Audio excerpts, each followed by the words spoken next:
ସେ ଆମର ମୁରବୀ ସେ ମଧ୍ୟ ଏଠି ଅଛନ୍ତି ଏବଂ ସ୍ୱର୍ଗତ ଗୟାଧର ଦାସଙ୍କୁ ଭଲ ପାଉଥିବା ଏବଂ ତାଙ୍କ ସହିତ ସମ୍ପର୍କ ଥିବା ଏବଂ ସମ୍ପର୍କ ନଥିଲେ ମଧ୍ୟ ତାଙ୍କର ସୁପୁତ୍ର କବି ବିଶ୍ୱରଞ୍ଜନଙ୍କୁ ଭଲ ପାଇ ତାଙ୍କର ପିତାଙ୍କ ଶ୍ରଦ୍ଧାଞ୍ଜଳି ଦେବାକୁ ଆସିଥିବା ସମସ୍ତ ବନ୍ଧୁ ବାନ୍ଧବ ଏବଂ ସୁଜନ ମଣ୍ଡଳୀ ବକ୍ତବ୍ୟ ମୁଁ କିଛି ରଖିବି ନାହିଁ କାରଣ ଦିନ ଥିଲା ଭାରତବର୍ଷ ହଉ କିମ୍ବା ଓଡ଼ିଶା ହଉ ପଦମପୁର ହଉ ବାସୁଦେବପୁର ହଉ ସାମ୍ୟବାଦୀ ଚିନ୍ତାଧାରାର ଯେଉଁମାନେ ନେତୃତ୍ୱ ନେଉଥିଲେ ତାଙ୍କର ସ୍ଲୋଗାନ ଥିଲା ଯେ ଶ୍ରମିକ ମାରନ୍ତି ଗରିବ ଖଟି ଖୁଆଙ୍କ ସେ ପ୍ରାଣଦାତା ଥିଲେ। ଯେତେବେଳେ ପୁଞ୍ଜିପତି ଶାସନ ଥିଲା ଟାଟା ବିରଳା ହଉ କିମ୍ବା ଭାରତବର୍ଷର ଶାସନ କ୍ଷେତ୍ରରେ ସାମ୍ୟବାଦୀ ଶାସନ ନଥିଲା କାରଣ ବାମପନ୍ଥୀ ଦକ୍ଷିଣପନ୍ଥୀ ବାମପନ୍ଥୀ ଚିନ୍ତାଧାରାରେ ଭାରତବର୍ଷର ଯେଉଁ ରାଜ୍ୟ ଚିନ୍ତାଧାରାରେ ଶାସନ ନଥିଲା ସେଇ ଚିନ୍ତାଧାରାରେ ଗରିବ ଖଟିଖିଆ ଲୋକମାନଙ୍କୁ ସାହାଯ୍ୟ କରିବା ତାଙ୍କ ମୁହଁରେ ଦାନାଟିଏ ଦେବା ଯେଉଁ ଚିନ୍ତାଧାରା ବାମପନ୍ଥୀ ଚିନ୍ତାଧାରା ଥିଲା ଆଜି ହୁଏତ ଆମେ ଉପଲବ୍ଧି କରିପାରୁନାହୁଁ ଭାରତବର୍ଷରେ ଆଉ ସାମ୍ୟବାଦୀ ଚିନ୍ତାଧାରାରେ ଶାସନ ଆଉ ନାହିଁ। ଯେଉଁ କେତୋଟି ରାଜ୍ୟ ଥିଲା କଲିକତାରେ ଆମେ ଭାବୁଥିଲେ ଜ୍ୟୋତି ବସୁ 30 ବର୍ଷ ଶାସନ କଲେ ସାରା ଭାରତବର୍ଷର ଝଲକ ଆସୁଥିଲା ଯେଭଳି ପଶ୍ଚିମବଙ୍ଗରେ ଜ୍ୟୋତି ବସୁ ସାମ୍ୟବାଦୀ ଚିନ୍ତାଧାରାରେ କମ୍ୟୁନିଷ୍ଟ ଚିନ୍ତାଧାରାରେ ଶାସନ କରୁଥିଲେ। ପରବର୍ତ୍ତୀ ସମୟରେ ଜ୍ୟୋତି ବସୁ ଯାଇସାରିଲା ପରେ ବୁଦ୍ଧଦେବ ଭଟ୍ଟାଚାର୍ଯ୍ୟ ଆସିଲେ। ଏକ ଉଦାହରଣ ଥିଲା ବାମପନ୍ଥୀ ଚିନ୍ତାଧାରାର ଶାସନ କିନ୍ତୁ ଆଜି ଦିନରେ ଭାରତବର୍ଷରେ ଆଉ ବାମପନ୍ଥୀ ଚିନ୍ତାଧାରାର ଶାସନ ନାହିଁ। ଆମେ ସମସ୍ତେ ଯେଉଁମାନେ ରାଜନେତା ଅଛୁ ଆମେ ଯେଉଁମାନେ ଶାସନକୁ ଯାଉଛୁ ଶାସନରେ ନାହୁଁ ଆମେ ସମସ୍ତେ ହେଉଛୁ ଦକ୍ଷିଣପନ୍ଥୀ ଚିନ୍ତାଧାରାରେ। ଆମେ ଆଉ କିନ୍ତୁ ଦକ୍ଷିଣପନ୍ଥୀ ଚିନ୍ତାଧାରାରେ ବିଜେପି ହଉ ବିଜେଡି ହଉ କିମ୍ବା ରାଜ୍ୟରେ ପ୍ରାଦେଶିକ ଦଳ ହଉ ସମସ୍ତେ ଦକ୍ଷିଣପନ୍ଥୀ ଚିନ୍ତାଧାରାରେ ଶ୍ରମିକମାନଙ୍କୁ ଭୁଲି ନାହାନ୍ତି। ଯାହା ପ୍ରାଧାନ୍ୟ ଦେଇଛନ୍ତି ବାମପନ୍ଥୀ ଚିନ୍ତାଧାରାରେ ଶ୍ରମିକମାନେ ଆଉ ଘଟୁନାହାନ୍ତି ଶ୍ରମିକମାନେ ଆଉ ମୂଳ ଲାଗୁନାହାନ୍ତି।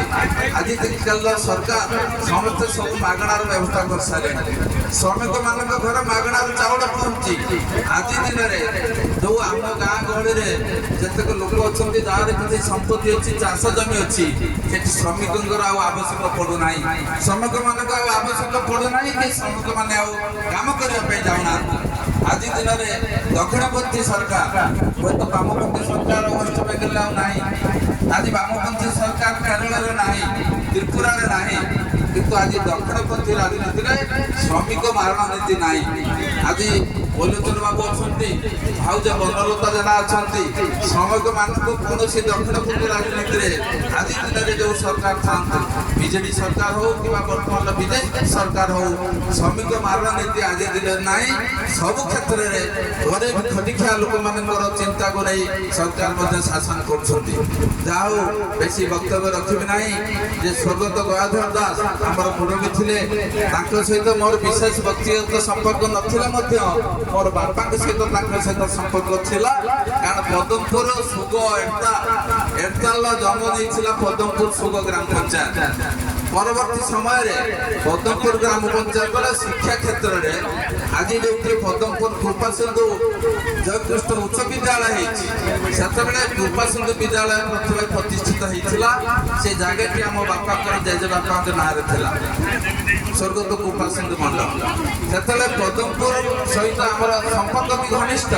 ଘରକୁ ଘର ଲାଗିଛି ରାତି ପାଇଲେ ଆମେ ଗୋଟିଏ ପରିବାର ସହିତ ଏଠି ଚଳୁଛୁ।